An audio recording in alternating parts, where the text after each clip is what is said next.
Today we talking about LL Cool J, right? Yeah, All right. So first, let's start this off. I guess from the very beginning. And this is actually a good topic because LL been around so long, and depending on who you ask, they'll tell you, you know, something different about him. So asking somebody from this current generation, they would probably tell you that they know LL for acting, like NCIS or one of them yeah. shows that he used to do. He was on there for 14 seasons.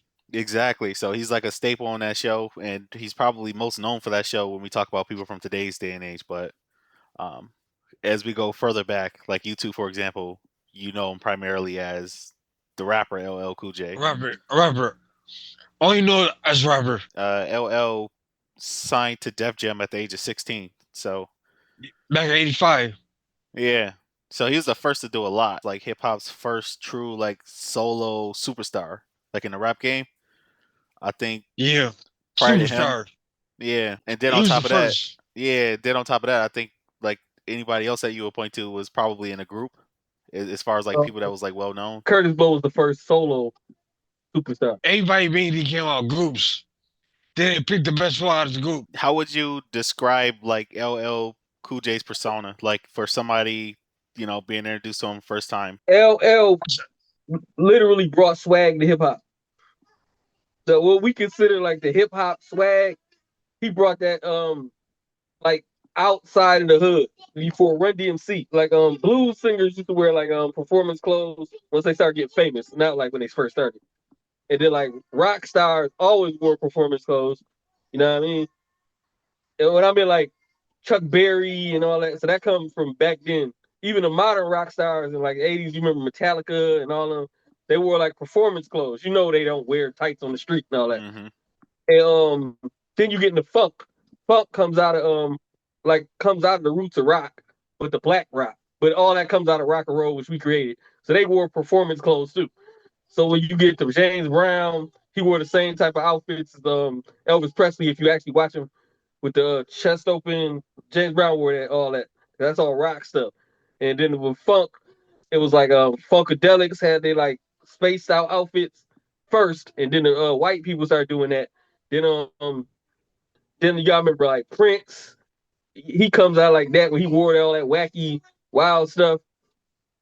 But that was the most popular music. Rick James also wore a bunch of crazy wild stuff that nobody in Buffalo would ever wear. You remember when Dad said, because you remember like our family from the same projects he from. Dad said that nigga would pull up in the car and they would clown him up as soon as he got out the car. Like, what the fuck is you wearing? I remember Hmm. that. Yeah. Yeah. Yeah, yeah. So like for people who don't know, like, yeah, Buffalo nobody dressed like that. But like, you know what I'm saying? But they used to clown him when he got out the car because all that rock star shit he was wearing, like that ain't normal stuff people in the hood wear.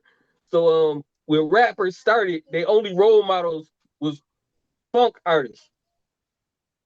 So because funk was the most popular genre in the hood and disco. Run DMC came out and it was the first rappers that was like when they after they got signed, they dressed like gangsters. Okay, Yeah. because Curtis Blow Like he did was, wear regular clothes, but fashion was changing between because in 1981 and stuff like that, people still dress like the 70s. So in 81, people still dress like 79. You know what I'm saying? But like by the time 83 and stuff like fashion changes. Hmm. Run DMC was the first people to wear modern, like whatever the new most in date fashion when the fashion just changed. Because when it changed up, really that's what's considered hip hop fashion. From you Run rest in peace, DMC J. Master on, J. hmm, Rest in peace, Master J. J. Master J. yeah, they did Run told them to dress like Jam Master Jay because Jam Master Jay was in the streets. So they really dressed like middle class dudes, not really street dudes. They were like stuff that older hip hop people were in the '70s, like patch blazers with the patches on the elbow and like suits. Kind of, they still was wearing dressing like that. But like dudes in the street, they always got like the newest fashion and they change fashion. You know what I'm saying? Street influence fashion to a certain degree in hip hop for the most part. He Um, used to be. He used to be. Run DMC was the first people to bring street fashion that street dudes was wearing. Like only dudes on the street in Detroit Philly, you know what I mean? Like really dressed like that. And then when they brought it out, that's what encouraged more people to want to be rappers. Because rappers used to dress so weird, a lot of people didn't look up to rappers. They like your song, but they didn't want to be a rapper. Because nobody wanted to dress like the Funkadelics. You know what I'm saying? That was rapping. But Run DMC made that happen. LL Cool J came out like 2 years after Run DMC. No, they came out 83. He came out 86. 3 years after Run DMC. Now Like I don't he on 85. came out 85. Yeah, 2 years after Run DMC. And you gotta remember, hip hop is more youth influence than it is older influence. So the youth, everybody that was a teenager and before them, so that's a lot of people wanted to be LL Cool J. the first time I seen him, I knew it was cool. That's the Yeah, first thing I thought about. He's cool. exactly. He's fly.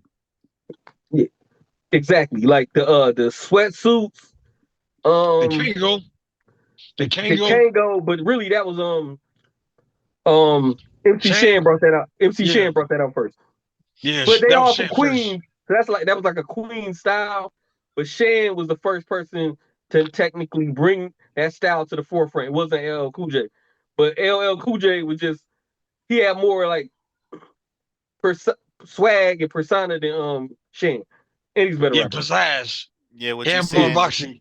What you saying that pretty much he was the first to bring swagger and how he kind of made it cool to be a rapper, especially from like that fashion sense. Like, would you say that he was like one of the first rappers or like archetypes to kind of have like that cool and confident persona? Is that Definitely. I would say He that. I would was the say that. first. He okay? was the first. Now I'm not saying he was the first rapper to be confident, but like every rapper since LL copy LL in a way in a way.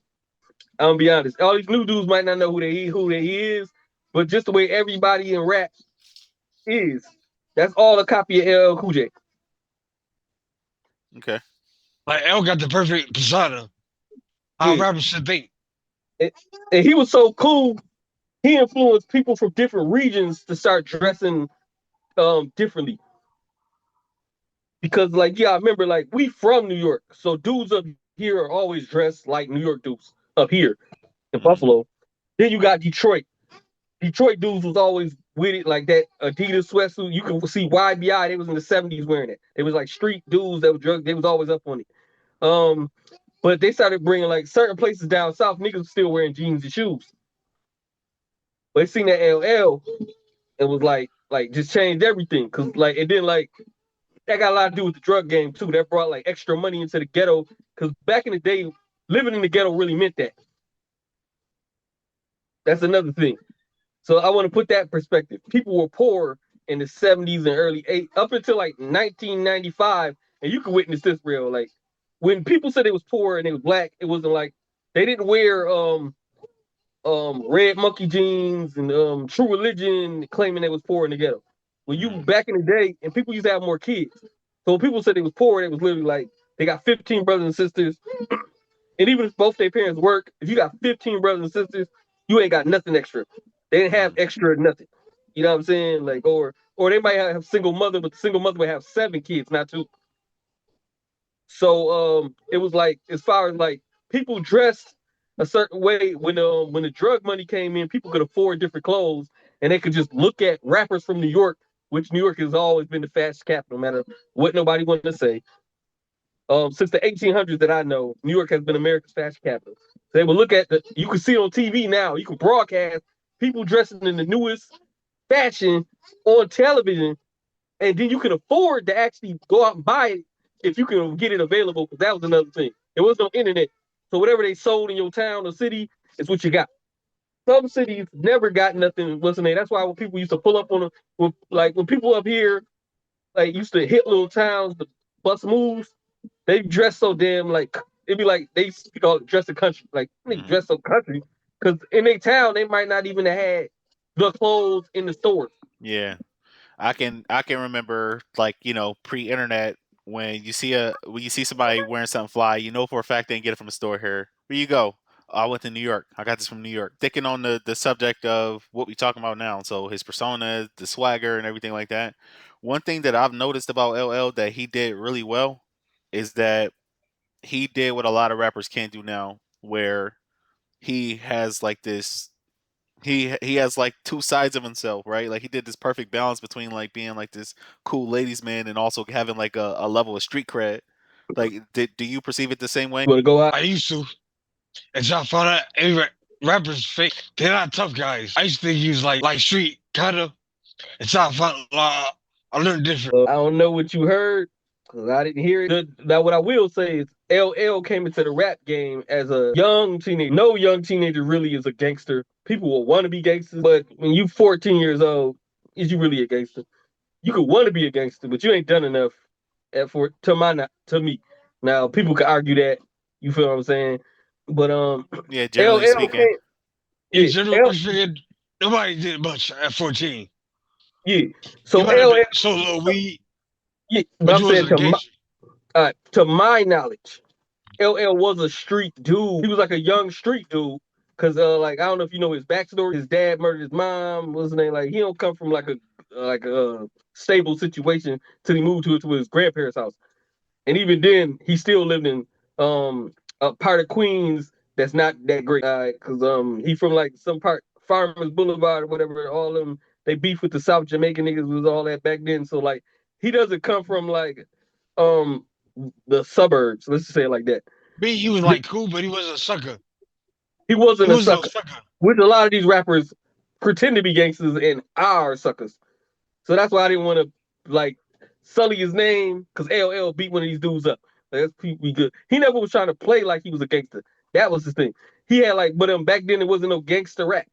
Yeah, You gotta put that in perspective. that's But he another had a that's another distinction too. Like it's a difference between like being a tough guy and being a gangster too. Like you don't have to necessarily be both. he was a regular dude from the neighborhood. You know what I'm Uh, saying? Like regular dudes from the neighborhood is not soft. yeah, It's yeah, dudes like if you're from the neighborhood, it's dudes that like um might drive forklifts, but you get back on the block and you say something, they knock you out on the block. They grew up with everybody. They just got a job, and the other dudes didn't get no job. But they rolled with everybody growing up. It wasn't like they was in the house like acting soft. It's just they got a legal job, and other people decided not to get a job. But they was never soft growing up. They never soft playing football. They never soft playing basketball. They was never soft. Never ran from a fight. They never ran from a fight. You know what I'm saying? It just they not involved in crime all the time, so they would never be considered gangsters. They just like regular dudes from the block. you mentioned something that I wasn't aware of. So I knew that he lived with his grandparents, and one of the things that always come up is that his grandfather bought him the $2,000 mixing table that he used to make his first demo. Like I never knew like why he lived with his grandparents. I knew it was like some type of story as far as like him growing up. Yeah, and he witnessed that. Like, so he don't come from Yeah, he like got a song about it. He had a video yeah, about it. yeah. So I like, forgot as the name. a matter of fact, that's one of his best songs. And LL, but he was hard. That's when you were like, how do you maintain the difference? He came out on some real like just for the dudes rap. I'm bad. Rock the bell. I can't live without my radio. He came out like on some real like only for the dudes type rap. yeah, Hard rap. He came out with hard rap. He didn't come out rapping for girls. You know what I'm saying? Like yeah, you remember the way hip hop was structured back then. You didn't necessarily have to have what they call like the radio single. Now you got to make something for the girls first. yeah, Then like that's not how hip hop worked back then. So he came with something for the dudes, multiple things for the dudes, and then he decided that he wanted to make something for girls because he said he wanted to sleep with mad girls. That's something he said. I didn't make that up. yeah. He said he made this song "I Need Love" because he was thinking about all the girls he could sleep with if they liked it. That's pretty much the only reason he made it. Okay. He didn't think about the money. Nah, you gotta remember he was 16. Yeah, 16. Like he yeah, wasn't thinking about 16, 17. He wasn't. And back then, like you could say something like that. I don't even think he had a girlfriend back then. But that was the reason why he made it. And it just happened to pop off and be one of the greatest like songs of all time. Not to mention it was the first, but it was one of the greatest. That's why he could straddle the fence because he was. Now I won't say he the first song to have a song for girls. They had like friends. How many of us have them? You know what I'm saying? Curtis Blow Like women love Curtis Blow, but as far as like making songs for women, L was the first to do that. Yeah, it's weird because he pulled it off, but at the same time, when we think about goat discussions, I feel Mhm. like that's where he kind of get knocked off that totem pole when we talking about greatest of all times. Is I feel like they think that overall like he was this ladies man, this cool guy. So I feel like he don't hold weight when it comes to that goat discussion. Not my personal opinion, but it seems like that's the way it's looked at. Well, and this is like, I'm coming with that. He actually brought the term "goat" into hip hop. Yeah, So he brought that into hip hop. So when somebody say he ain't in the GOAT discussion, it's odd that you're using his term. yeah. Because nobody was using GOAT at a certain point. LL Cool J, baby, greatest of all times. He the one who came out and said that. That was the bar. LL Cool J, baby, greatest of all times. The end of like one of the songs. Okay. And that's when people started calling himself the GOAT. His album was called GOAT. He actually had an album called GOAT. Before we go into like the music and stuff, I wanted to talk about like some of like the cultural firsts or some of the stuff that he got recognized for. That you actually brought up like the GOAT originator. That was something I wanted to talk about. That was He perfect. was the first to say GOAT. He was the first to what we make a love ballad. He was the first to be signed as a teenager, and he was better than he was better than all the old rappers. He was not only was he signed as a teenager, he was better than all the old rappers when he came out Hmm. Yeah, I lyrically. know.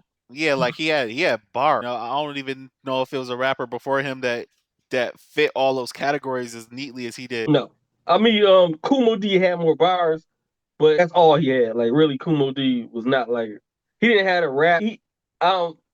He was a good rapper, but like he was never built to be a rap star. He was never going to be a rap star. Like nothing about it. He dressed corny with corny glasses. All he could do really is rap. He really had a rap persona. And he didn't by the time he got put in the public and got his time, the style of rap he was making from like 1975, because he still rapped like a rap from 1975, Yeah. 1977 or whatever. He rapped like that. So when he came out, all his fans was older people. Like literally, my dad was a fan of Kumo D. My dad was Okay. born in 1952. And he was like the youngest of his friends. So all of them was born in 49, 50, 48. Yeah. Like these were the people who loved Kumo D. Like when he came out, he had a 70s swag because he was a 70s rapper. But when like they didn't have like a rap industry in the 70s, so he was an old rapper when the rap industry first started, Okay. or So old style. Like he had the original style of hip hop. And LL Cool J had like a new style of hip hop. He was the new, and then they got the TV on the new. Then he got the dress like what I'm saying. Like so it all yeah. like fell on him. And the fact that he came out of Run DMC camp because Run DMC had like blasted out. Run DMC was the first people to bring like you telling me you don't have to dress like a weirdo to be a rapper. Boom! It was like explosion of people who like wanted to be MCs. There was a lot of people who rap, but they didn't want to be rappers because they didn't want to dress like that. Like, I don't know about that because Yeah. rap is more like a street person thing. It's different than R&B and singing. But like, so a lot of people who rap, they didn't want to be rappers. They just rapped in like you rap from the neighborhood, you rap on the block, but you don't want to. I don't want to go to the show and dress like. I don't want to wear assless chaps like Prince, bro. I really don't want to do that. You know what I mean? Like after Run DMC came out, it was like, oh, you Yeah. can really dress like. It did not only did they dress like regular street people, they dressed it like gangster. And you don't really know how influential that is. People be wanting to be cool for real. Like they just like gangster dress Yeah. with a leather jacket, all black. Because they only was really film really doing all black all the time for some reason. I don't know what that was about. But pretty much Yeah. they were all black almost all the time. Yeah, I was thinking about that. That's like my first image. Like, if somebody say Run DMC, the first thing that's gonna come to my head is them boys dressed in all black with some Adidas. I want to get into the longevity of his career, and I'm just talking about musically, like not even the stuff that he did beyond music, but I think by the late '80s there was a population of people that believe LL was washed, and that's kind of how we get into like the whole era of like Mama Said Knock You Out, right? So could you go into that for me? Like I guess like his first comeback in the late '80s, early '90s. They believed he was washed, but it ain't had nothing to do with Mama Said Knock You Out. I thought that was They like his response to like the no, diss. that was a diss record. Yeah, but that was like his comeback though, right? That was like in the early '90s. It was a comeback, but that had nothing to do with the thing that he was washed. Okay. The reason why people were saying he was washed because Big Daddy Kane and Rakim came out with new flows and a new style. Okay. And back then, rappers, you remember we talked about some in the earlier episode, careers was only like 3 to 5 years back in the day. Yeah. You was a washed up rapper after like 4 years of rapping, you washed up. You used to be washed up after like 3 years. Careers didn't last that long. I don't even know if Run MC was actually popping that long. They just impact was so big, Yeah. they make it seem like they was popping for a long time. Because they was washed up in '89. They came out in '83. That's 6 years, and they ain't had no 6 year run. Okay. You know what I'm saying? Like LL was supposed to be washed up. Because back then, and that's another thing.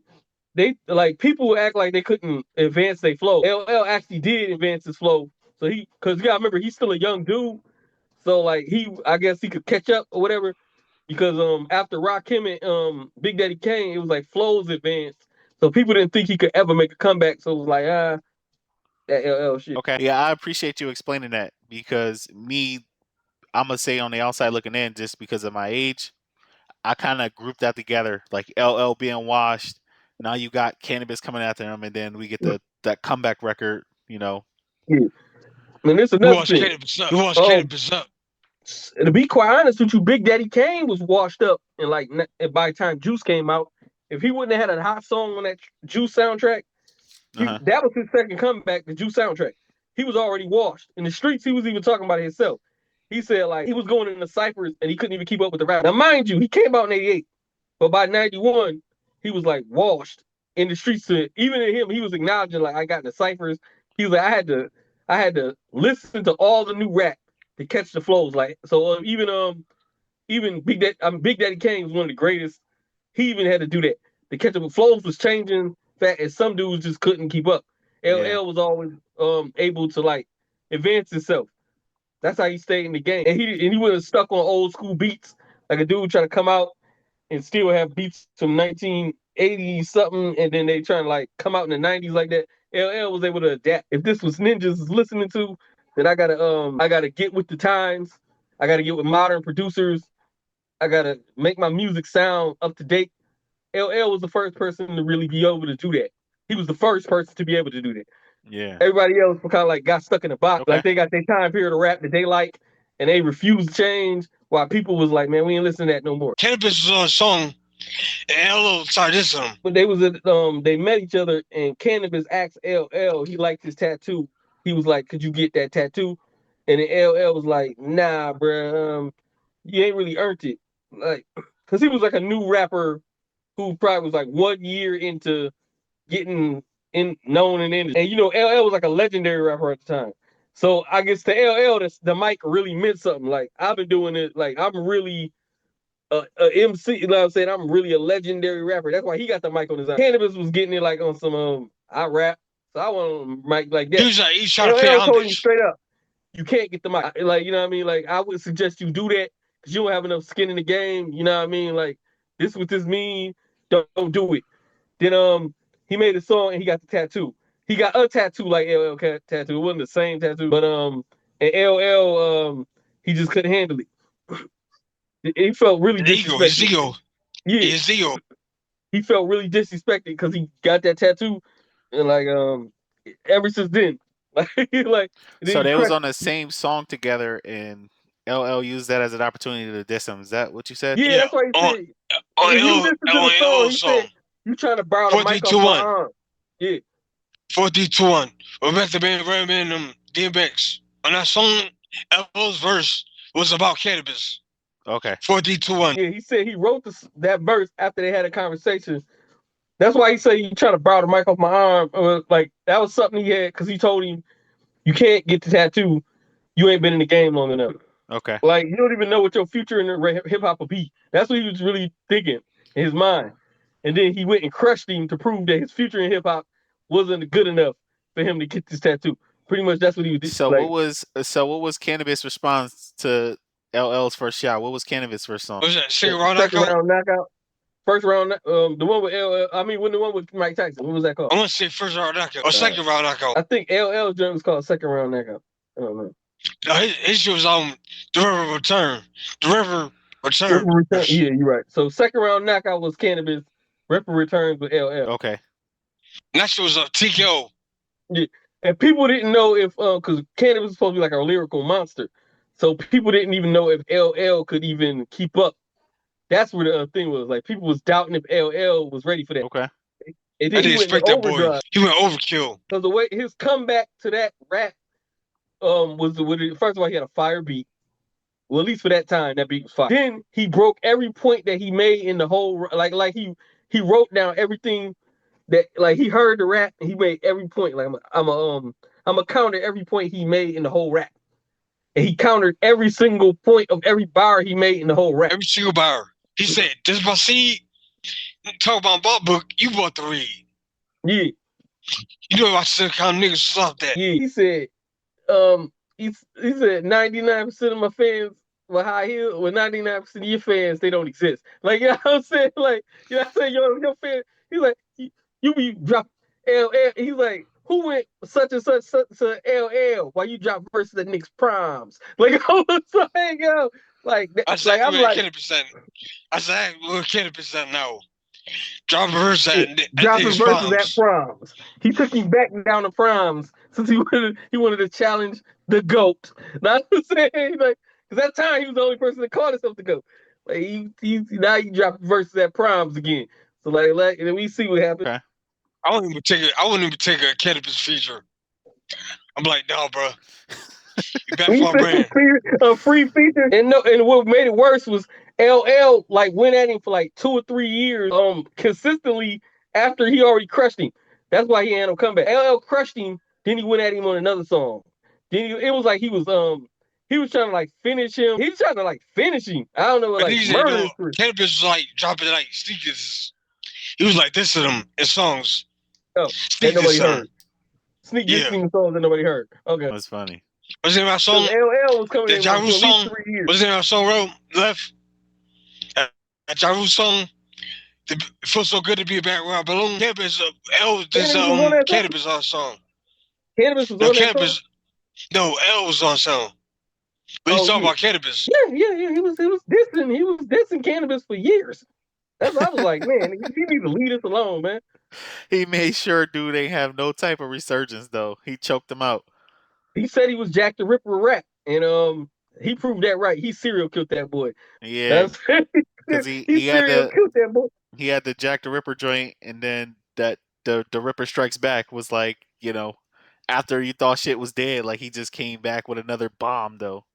Yeah, Yeah, That shit that was a that nuclear but bomb. but I'm gonna be real. At that point in LL career, that really was like life or death for his actual career. Yeah, If he would she's have lost like, that battle, he if, would have lost his if career. cannabis would have won, that would have been over forever. yeah, so that pretty much caused like this probably like the that next resurgence in his career. So it was like he was dying out, he was able to evolve, and then it was like this beef came up, and then that was like his probably like his second or third resurgence at that point, right? Yeah, he was like 13 Yeah, I years would in his say career so. or something like that Yeah, when that beef He's came on. 15. Yeah, in the rap, you was supposed to be over. Only Too Short, Ice-T, and LL Cool J was the only people who actually have a career like, and that was supposed to be over for you. So for him to get dissed by a popping battle rapper who's supposed to be a lyricist, people didn't think he could ever come back. gotcha. He showed like the class difference. Yeah, He outclassed them, outbarred everything. He beat them all around. Baby ain't gonna do a cannabis episode. I don't want to do it. I mean, I'll do it because y'all want to do it, but I mean, I don't know enough about it. I don't want I to do don't it. know enough I would about never him. do a cannabis episode. All I know is I only know cannabis as a chapter in LL's career. I don't know anything about So Rail don't cannabis. even want to do it. Rail don't want to do it. I don't want to do it. You can do that on And your own. I about to say, A lot of these people, and I'm talking about older people who were saying his albums flop. A lot of the people they said was really doing it. They didn't have platinum albums. Yeah, he was outselling them whole time. Yeah. Because I didn't know that until like recently, and then I forgot it. It was just like a random fact. But you're right. I heard that before. They yeah, talking like he got 14 albums. Walking with a Panther was a flop. Well, he went platinum though. Yeah. If I was to ask you, like, okay, I'm new to LL, never heard no LL song. Name some songs that you would recommend I listen to. Me, I'm I would bad. say I'm bad. Moving system, Human Systems. I was going to say and one of my favorite songs that people didn't like is I'm that type of guy. Uh, when I was little, I used to love that song. I even listened to it. I love the song. This is what it is. With going back to Cali. Um, yeah, big old butts. I don't care what nobody say. That's a Yeah. classic to me. Backseat of my Jeep. Backseat of my Jeep, the swinging episode. Back I'm sorry, And doing bro. it, and doing it, and doing it. Yo, and that was Biggie B. Yeah, I recently heard that Or story Yeah, yeah. It that was a Jamaican song. yeah, And he Biggie was asked for it personally to be made. So he asked for the sample. He asked the producer. He told the producer, I want this sample of this song and see what you could do with it. And he made that joint. But what it was is Diddy ain't want to pay Puffy him. wouldn't pay the producer when he was asking for it. He said he had a brand new baby and Puffy was like holding it for months and he never paid him. So LL came in and said, I give you double the price for all the beats. And he paid double what they was gonna pay. He sold it. Yeah, And he said Biggie never talked to him again. that's funny. Like, yeah, and I'll be honest with you, I don't think Biggie's song, that particular song, I don't think Biggie's song would have been better than that. no. I know Yeah, Biggie a better. I don't think I Biggie's know song would have Biggie's a been better better. rapper, but I don't think the song after it came out would have been better than that. The Yeah, I don't finished think the product song would wouldn't have be been like better, that. but it would have definitely added to Big's legacy. That would be one of the joints people play. No, Biggie's a better rapper than LL. I'm like, I would argue that with anybody Yeah, yeah, me too. as far as rapper, but as far as the song, we just talking about the finished product, like you said. I don't think it would have been better.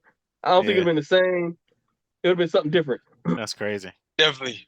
Even if he was talking about if he was talking about women on there, I don't think it would have been the way LL did that joint with the chick. Like, man, and nah. It's like when they said Lauryn Hill was supposed to sing I'm all that I'm there. I don't know if it would have been better than Mary J. Mary Blige, the J's method version. man.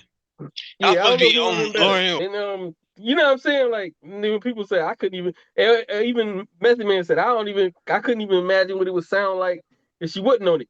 It was like that type of situation. Damn, that Like melody. Now, I didn't even know that, but that melody though, that sound like some Lauryn Hill shit. yeah. Said Leah Core was like, who the heck is Lauryn Hill? She wasn't Who famous the yet. fuck is Lauryn Hill?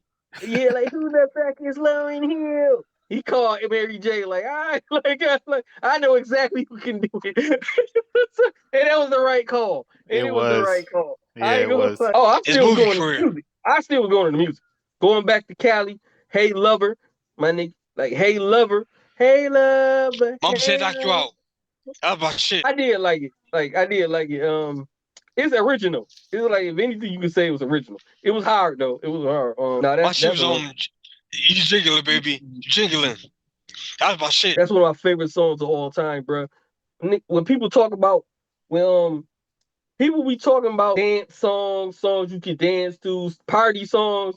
If you watch that video again, That's LL one was of the booking number like a one motherfucker. party songs. LL was dancing like a motherfucker in that video. Yeah. He was definitely cutting a lot of rugs up in that joint. He was straight rugs. They had to replace the rug after that video shoot, bro.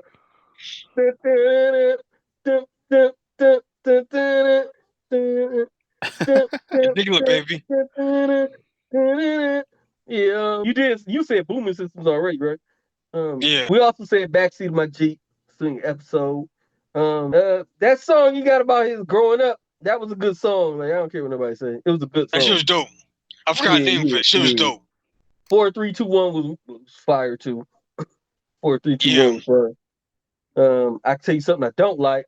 Phenomena. You know what I'm saying I just don't get it. And then he had one joint off that album when he was rapping like Big Daddy. He had like that same flow as Big Daddy Kane on the album. He had like a couple fire joints off there. 12 shots to the dome. I think that was called something like that.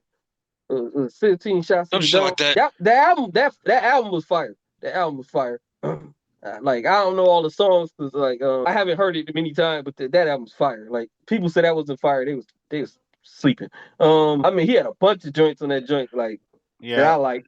I actually found some extra information about that clothing label True. Yeah. So he actually was working behind the scenes on that clothing line. So he gave a lot of intake on what that clothing line looked like. Like he actually was part of that group of people. Yeah. It was like Dapper Dan suit. So do y'all remember him having a clothing line called Todd Smith? Yes. Yeah. Wasn't that like some stuff for Walmart or what was the name of it? I'm not sure, but it's showing up as something that he had. I'm about to look it up. It's new to me. I'm learning this motherfucker. Nah, it was either I love L. It's like early 2000s. It had to be somewhere to early 2000s.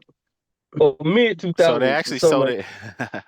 So it was actually a collection that was sold in Macy's. Macy's. Okay, Actually, fire. What year? I do remember that. I remember that. So 2008, he launched the clothing line Todd Smith, and it was sold in Macy's. 2000s, like I said, it was in 2000. And it was aimed to appeal to a more sophisticated audience. Not like a button up. Remember that shit was popular? Yeah. Button ups. Button ups with the cufflinks and then yeah. I had did like with the one, song. I had at least one to go on date. Don't forget about radio. The song radio. I didn't say that in the beginning. I can't live without my radio. I need the beat. Drop the beat. Yeah, you did bring that up. Aqua's off the joint. Yeah, man. I don't know. LL just got so many joints though. That's the fact. All that shit on Paradise. Yo, so Out of my Paradise that was a smash joint. Yeah. Yeah, It ain't something what's that I girl really name? Avery? Yeah. oh, something wrong with my internet. Oh, what's that joint he got with Jennifer Lopez? Is that his song or her song? I don't remember. That was I like that song. That was on I like the that song. that was on the top 10 album. I know what song you're talking about, but I can't. Oh, my love is all I have. Yeah. Yeah, that was. I think that was her song. I think. Don't make decisions when you're mad. Yeah, that was just like Got some controversy around him and his ownership of Fubu. So back in 2005, he actually took Fubu and its owners to court because he felt that they failed to adequately compensate him for endorsing the clothing line, and he was responsible for selling hundreds of millions of dollars worth of the clothes. Like he was never properly compensated. That was facts. If LL wouldn't endorse it, I don't know if it would have hit like that. Yeah. To be honest, All right, Who was shit at what time? Yeah, I know. He picked the right time to sue. He waited when the label was like irrelevant, like the clothing line was irrelevant. Like I'm never getting that money. Like now, oh, hold on, let's bring this shit back. You know, Fubu is big. It's like huge in China. It's like huge in China. I know it was used in China. I don't know if it's currently. Yeah, probably like 20 years ago, not now. Not 20 years ago. Time fly. About 10 years ago. 20 years ago was 2006. I ain't hearing nothing I got to say. I don't think Fubu was big in 2015. I ain't hearing. Right, about China. What about 15 years ago? Can we say 15 years ago? Yeah, 15 years ago is close enough to 20. I'll give you 15 years ago, but we ain't saying 10. Okay. Right now, I don't know if that's true. I don't know if that's true. But 15 years ago, I know for a fact it was true. I can see that. 15 years ago, because that put us inside the 2010. Yeah. He got bad hits. Box office. Name him. N2D. Any Given Sunday. Blue. Deep Blue Sea. Deep Blue Sea. Any Given Sunday, definitely. I don't know if he got a bunch of hits. He got a couple. Mine. It's called Mine. Mindhunter. Mindhunter. But I don't know if that was a hit. Deliverance for Evil. Kingdom Come. SWAT. Halloween H2O. No, not SWAT was horrible. Miami Vice. I was thinking about Miami Vice. Miami Vice was horrible. I ain't even gonna let you throw that Halloween H2O in there because that movie was ass. It counts. And it flopped in the box office. How much you count? How much sell? I don't got that in front of me, but I know. That's all you need to know is flop, baby. But going back to what some of the drinks y'all said, so Deep Blue Sea was actually his biggest, strongest box office, and it did 165 worldwide, and that was in 1999. So that's basically probably good. Yeah, I know. I was about to say that's probably like a $500 million in today's. That's good now. Yeah, I know. Well, depends on how much you spend on it. Yeah. That's about what Sinners did. He had fire song on that shit. I don't remember him in Born Identity, but that's what's showing up. Do y'all remember him in that? He had a recurring character in Born Identity. No, I do not. That's crazy. I don't know nobody but Matt Damon. Yeah, I was about to say that. Them Matt Damon joints. Them shits was fire. He asked me about his filmography and what was his like. His first film. Okay. That he did. What was the name of it? His Wikipedia page so long. His filmography is so first film Crush Groove. Does that count? Yeah, I mean he just rapped. He just stood there and rapped and then walked out. And Wildcats, the Hard Way. It's just for the Kings. He might have been Wildcats. Football. Wildcats. The Hard Way. Is that the detective joint you was talking about? What year was it? 91. Yes, that was it. That was it. He was in Toys. But I was like, he was in Toys. I forget that about that.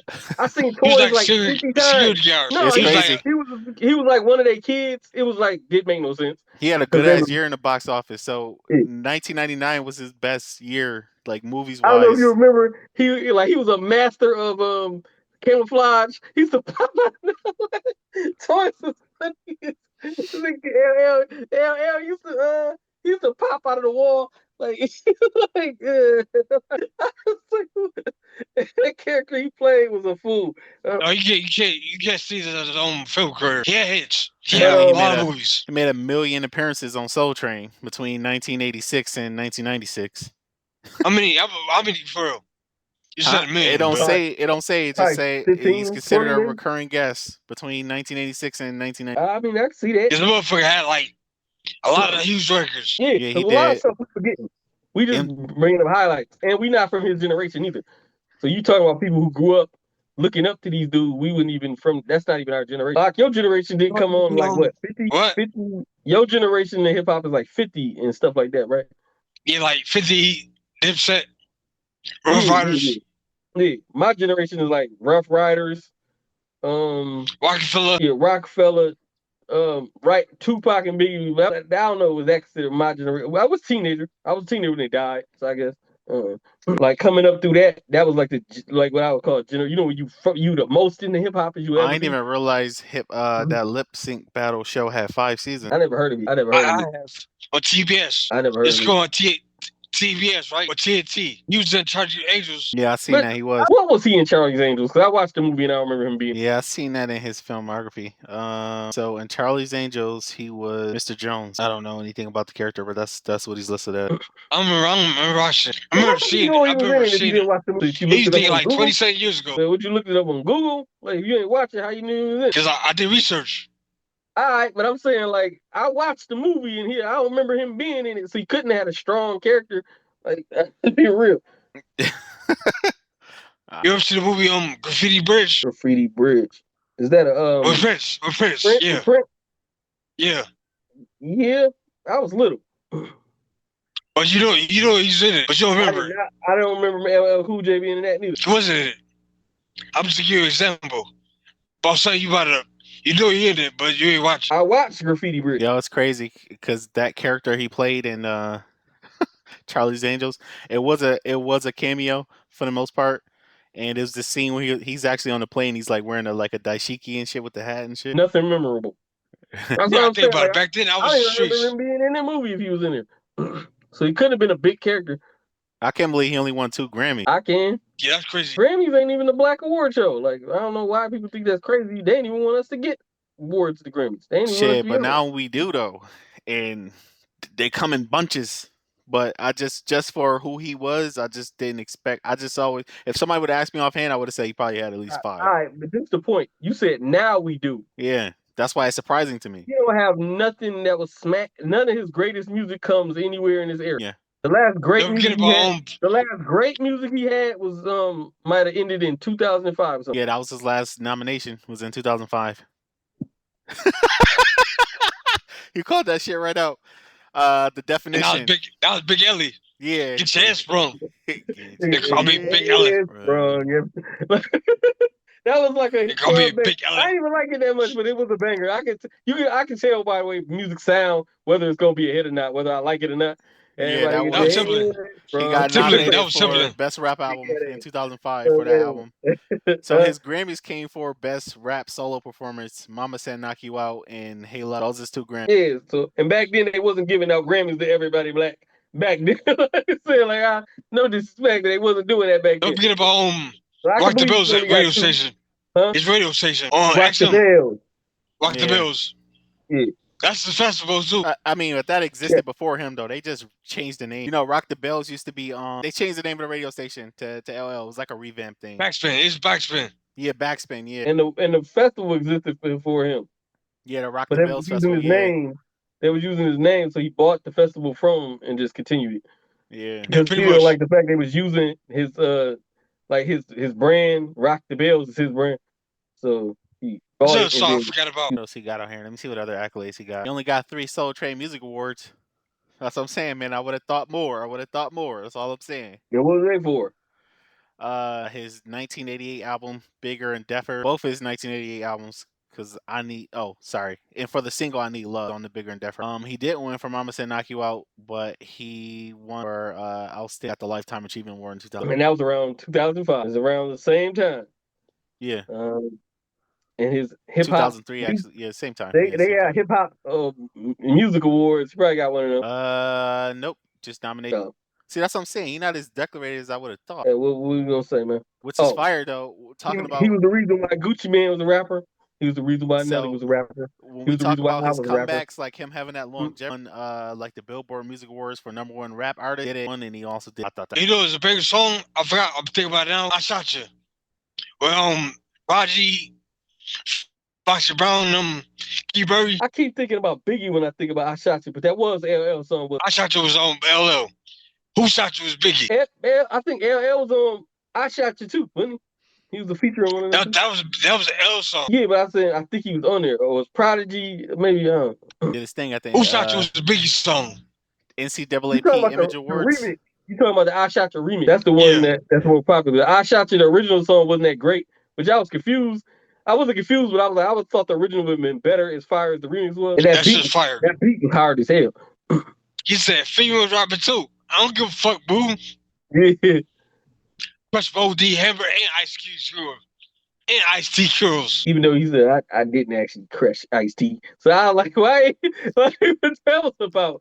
Why would you say that? Yeah. No, long story short, LL was a fucking man. He is the man. Very, very prestigious. And he beat up Jamie Foxx.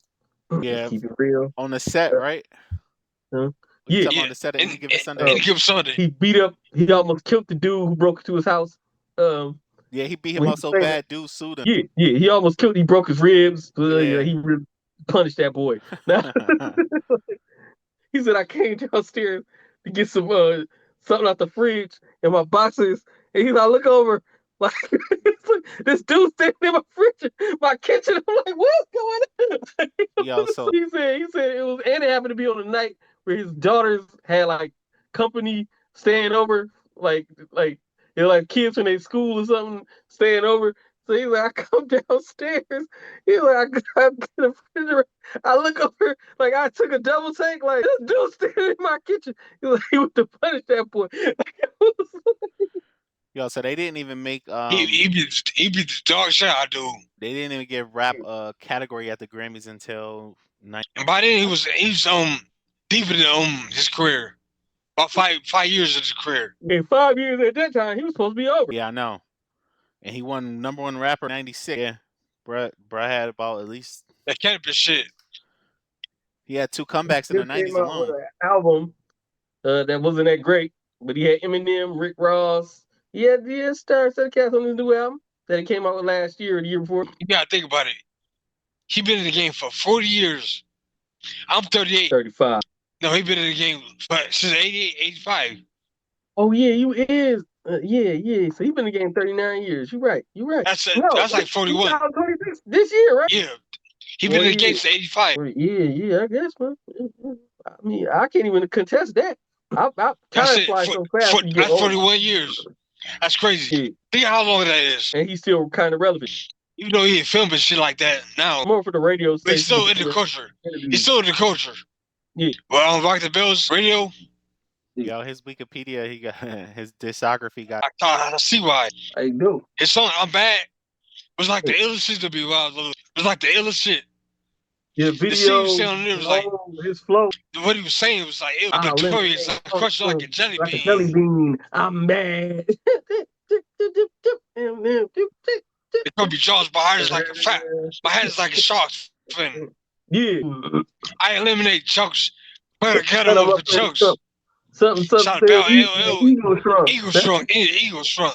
Yeah. That shit was crazy for that year. Yeah, lyrically at that time. It's crazy. His so still definitely got his core fan base. That came out in 85, 87. Because I'm looking at the album he dropped in 2024. Was his best song ever. To be quite to me, that was my favorite song he ever made. That's my favorite song. That's my favorite song ever. Yeah. His album that he dropped in 2024 did 16,000 copies. That's on par with rappers today. I mean, 24,000. And that's where I was going at. You remember when y'all asked me, who's more famous? It was like a question you asked in the so it was like, who's more famous? Rappers today or rappers? I'm like, I don't think that they more famous. That's how I was going with that. Like, yeah. See, you talking about on Spotify? 40 years, and he did. He created more like more stars. Streaming created more stars. He do the same numbers as Sexy Red in the first week. Like, come on, man. Like, come on, man. No, for real. You gotta think like these are like 45, 50. These don't go with streaming. It debuted in the top 10 and everything. That last album.